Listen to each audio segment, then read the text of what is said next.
Welcome back. This is the platform of SP smart competitive hybrid schooling system. बच्चे, आज हम लोग class 12th का बायो का चैप्टर 11 ऑर्गेनिज्म एंड पॉपुलेशन देख रहे हैं। डे 10 में हम इसका असाइनमेंट का पार्ट डिस्कस कर रहे हैं, जिसमें हम नंबर ऑफ 25 क्वेश्चन सॉल्व करेंगे। ठीक है, फर्स्ट क्वेश्चन आपके पास स्क्रीन पे है। क्या क्वेश्चन पूछा है? Which one of the following is a matching pair of certain organisms and the kind of association, ठीक है, विद देयर इन्वायरमेंटल इन्फ्लुएंसेस। ठीक है, तो हम लोग यहाँ पर बताएंगे कि इसमें क्या आएगा। जैसे shark and sucker fish shows commensalism. तो बच्चे, शार्क और सकर फिश जो, तो सबसे पहले इस क्वेश्चन को समझने के लिए आपको कमेंसलिज्म की एसोसिएशन का पता होना चाहिए। देखो सामने स्क्रीन पे जो है कमेंसलिज्म में ये चीज़ शो कर रहा है, जिसमें दोनों ही पार्टनर को बेनिफिट होता है। ठीक है, कमेंसलिज्म में क्या होता है, जिसमें दोनों पार्टनर को बेनिफिट होता है। ठीक है, तो बता रहा है कि shark and sucker fish shows commensalism. Shark की बैक पे सकर जो होती है वो फीड करती है, जिसमें शार्क को क्या होता है, ना बेनिफिट होता है ना लॉस होता है, बट सकर को बेनिफिट होता है। तो रिलेशन कैसा हो गया बच्चे, एक को बेनिफिट है एक न्यूट्रल है। तो ये गलत हो गया बच्चे, पहला पॉइंट। दूसरा बता रहा है algae and fungi in lichen shows mutualism. बिल्कुल सही है बेटा, क्योंकि ये क्या सिम्बियोटिक एसोसिएशन शो करते हैं बच्चे between alga component and fungal component. The algal component provide food while fungal component produce moisture minerals and, ठीक है, prevent the algal component from desiccations. ठीक है, तो पहला वाला राइट आंसर हमारा क्या आता है, बी पार्ट आता है। नेक्स्ट क्वेश्चन बता रहा है two different species can not live for a long duration in the same niche होता है हैबिटाट और हैबिटाट दिस ला दैट। इसमें आप लोग क्या बताएंगे बच्चे कि उस मतलब दो स्पीशीज जो हैं सेम निश पे, डिफरेंट स्पीशीज जो हैं वो सेम निश पे हैबिटाट पे लंबे समय तक नहीं रह सकती हैं। इस लॉ को हम लोग क्या बोलते हैं बच्चे, इस लॉ को हम लोग बोलते हैं कॉम्पिटिटिव एक्सक्लूजन प्रिंसिपल। क्या बोलेंगे, कॉम्पिटिटिव एक्सक्लूसिव प्रिंसिपल। ये वाला इसका राइट आंसर है। आपको कोई पूछे कि कॉम्पिटिटिव एक्सक्लूसिव प्रिंसिपल क्या होता है, तो आप क्या बताओगे, two different species can not live for a long duration in the same niche और habitat this law is known as competitive exclusive principles. ठीक है, एक स्पीशीज नेचुरली एक्सक्लूज हो जाएगी। नेक्स्ट क्वेश्चन क्या कहता है, which of the following attributes contribute to a decrease the population density? Which of the following contributes to decrease in population density? ठीक है, तो क्या बताएंगे बच्चे इसमें। जैसे हमारा इमिग्रेशन एंड नेटिलिटी, ये बता रहा है कि increase population density occur which of the following, immigration और नेटिलिटी। तो इमिग्रेशन क्या हो जाता है बच्चे, नेचुरल हैबिटाट से पॉपुलेशन का एग्जिट कर जाना, और नेटिलिटी होता है बर्थ रेट। बर्थ और एलिमिनेशन, इससे तो पॉपुलेशन डेंसिटी इंक्रीज नहीं करेगी। नेटिलिटी एंड इमिग्रेशन, देखो बेटा इसमें हम लोग बोल सकते हैं जैसे हमारा natality and immigrations in increase population density occur in which of the following case. तो नेटिलिटी, फिर उसके बाद mortality and immigration and mortality, ये है, ये हमारा इसमें राइट आंसर आ रहा है। ठीक है, आपने ये चीज़ ध्यान रखना है कि natality and immigration will lead to increase in population density. Natality and immigrations, एक मिनट बच्चे, इस क्वेश्चन में ना कन्फ्यूजन दिया है। इमिग्रेशन मतलब माइनस होना और नेटिलिटी मतलब प्लस होना। ठीक है, नेटिलिटी मीन्स प्लस और इमिग्रेशन प्लस। ठीक है, mortality mean minus, immigration minus. Immigration क्या हो गया, प्लस, और मोर्टेलिटी क्या आ जाएगा बच्चे आपका, माइनस। ठीक है, तो हमारे पास दो जगह प्लस प्लस कहाँ आ रहा है, ये। ठीक है, ठीक है बच्चे, बट आपको ये चीज़ ध्यान रखनी है कि जो पॉपुलेशन ऐड हो रही है, ठीक है, पॉपुलेशन ऐड हो रही है तो उतनी ही पॉपुलेशन डिलीट भी होगी उसी नंबर से, तो उसको हम लोग क्या बोलेंगे, पॉपुलेशन डेंसिटी इंक्रीज नॉर्मल। ठीक है, तो हमारा जो राइट आंसर होगा वो हमारा कौन सा होगा, बी पार्ट होगा। ठीक है, नेक्स्ट क्वेश्चन हमारे पास क्या आता है, जो नेक्स्ट क्वेश्चन है क्वेश्चन नंबर 5 हम लोग देख लेते हैं। क्वेश्चन नंबर 5 में the maximum number of individuals of a population which can supported with optimum resources for their survival is called, क्या आएगा बच्चे इसका? देखो, जैसे in nature given habitat has resource to support a certain number of individual of a population which no further growth is possible, this limit is called a nature carrying capacity. ठीक है, तो हमारा क्या आएगा? नेचर की एक particular carrying capacity रहती है। ठीक है, जैसे यहाँ पर एक साथ पॉपुलेशन ग्रो करती जा रही है विद रिस्पेक्ट टू, सो एक टाइम आता है कि यहाँ पर क्या होता है, कैरिंग कैपेसिटी, यहाँ से पॉपुलेशन नीचे फिर आ जाएगी।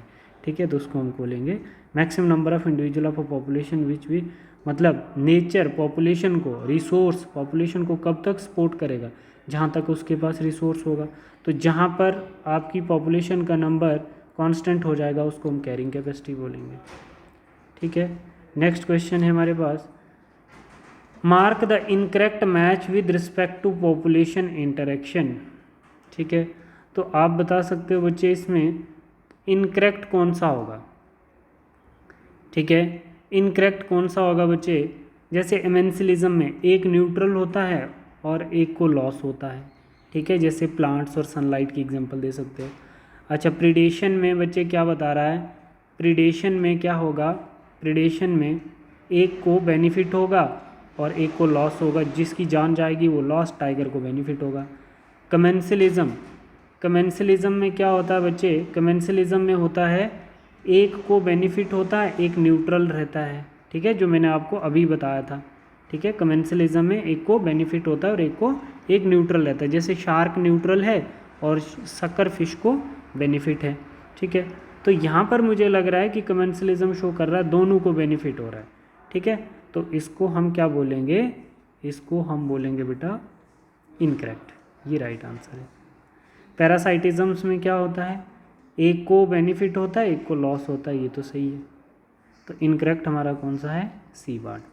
क्वेश्चन नंबर 8 देख लेते हैं।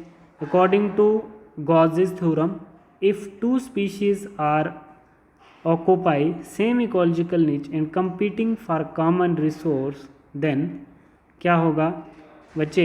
इन ecology the competitive exclusion principle sometime refer to as Gause's law. इसी को हम गॉसेस थ्योरम, गॉसेस लॉ बोल सकते हैं ऑफ कॉम्पिटिटिव एक्सक्लूजन और जस्ट गॉसेस लॉ। ठीक है, बता रहा है कि Gause's law there state that two species competing for the same resource can not coexist at a constant population. ठीक है बच्चे, when two competing life for attempt to occupy the same niche habitat, only one outcome is possible, one life form will drive out the others। ठीक है, तो इसमें हमारा कौन सा आएगा? superior species will exclude the inferior type of species। ठीक है, सर्वाइव वही करेगी जो जीतेगी, सुपीरियर वो होगी जो उसके साथ फाइट करके जीत जाएगी, जो एलिमिनेट करेगी वो इन्फीरियर होगी। ठीक है, तो ये नेचर में किस लॉ को बोला जाता है? गॉसेस लॉ को बोला जाता है। ठीक है, इसी को हम क्या बोलते हैं? Competitive exclusions law.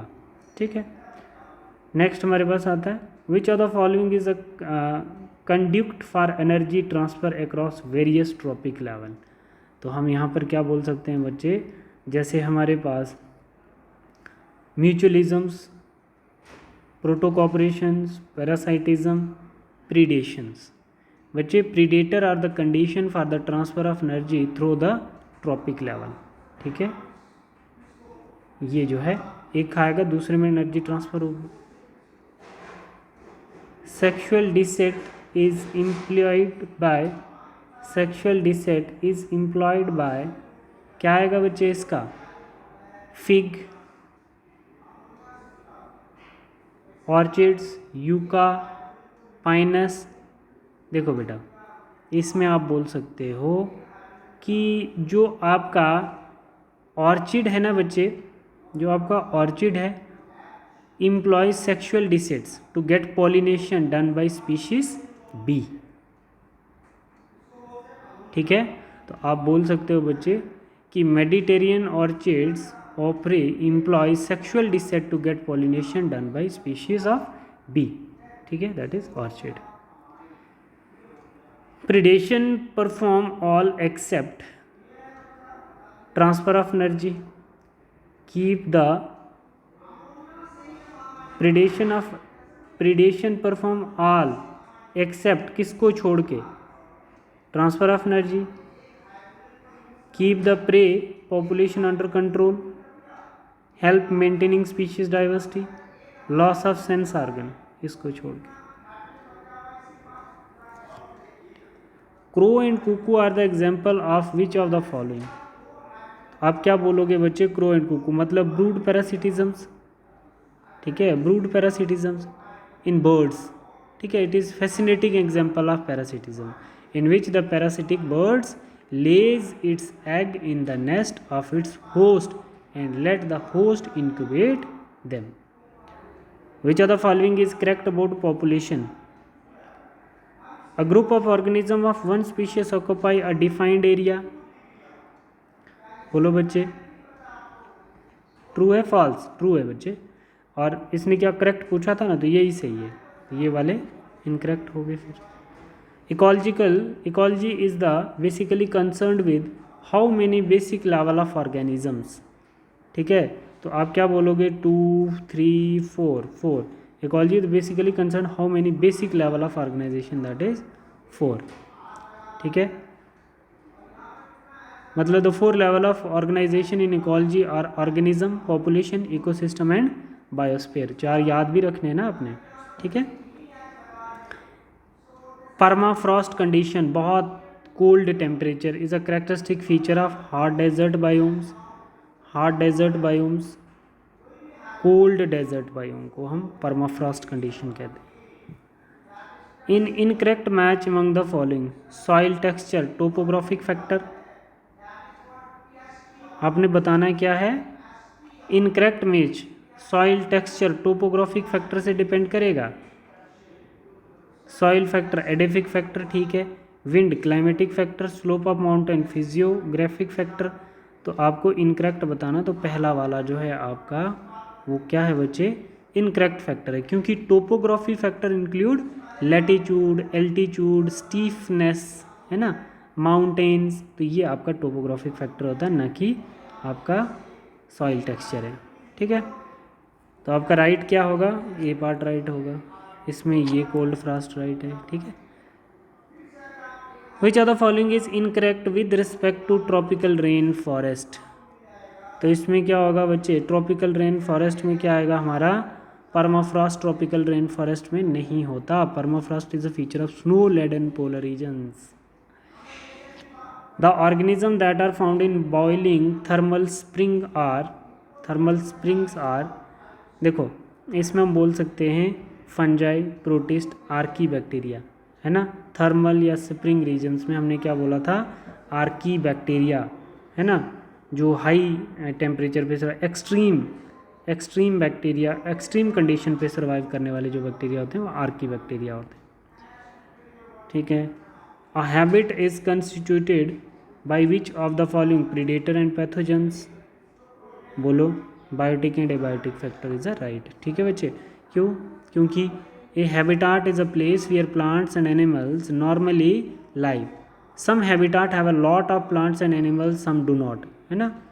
Some habitats are near water, some are on top of mountains, each habitat has different mixture of species living there, ठीक है, ठीक है बच्चे।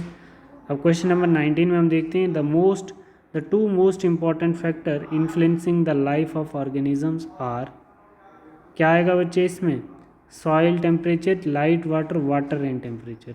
मोस्ट इम्पॉर्टेंट फैक्टर वाटर और temperature influencing the life of organisms, ठीक है। Smaller animal tend to lose body heat very fast as compare to larger animals because they have a smaller animals tend to lose body heat very fast as compared to larger animal because they have higher surface to volume ratio, ठीक है, higher surface to volume ratio, done। Next question है हमारे पास 21 question, resource partitioning is an important mechanism which promote competitive release. Resource partition, देखो बच्चे, को exist, इसमें क्या होगा, मतलब resource partition is a important mechanism which promote को एग्जिस्टेंस। देखो कंपटीशन इंक्रीज होगा तो को एग्जिस्टेंस होगा, है ना, साथ साथ में स्पीशीज रहेंगी। ठीक, फिर नेक्स्ट है कीमोफ्लेज, मिमिक करना is an important mechanism where a predator are never cryptically coloured for easy capturing their prey. Important mechanism क्या है बच्चे? सेकेंड हम लोग देखते हैं prey species are cryptically coloured to avoid being detected easily by the predator. Colour क्यों change करते हैं, कीमोफ्लेज क्यों करते हैं? क्योंकि उनको प्रीडेटर जो है उनको फाइंड आउट ना कर पाए, है ना। क्वेश्चन नंबर 23 में देखो 24 और 25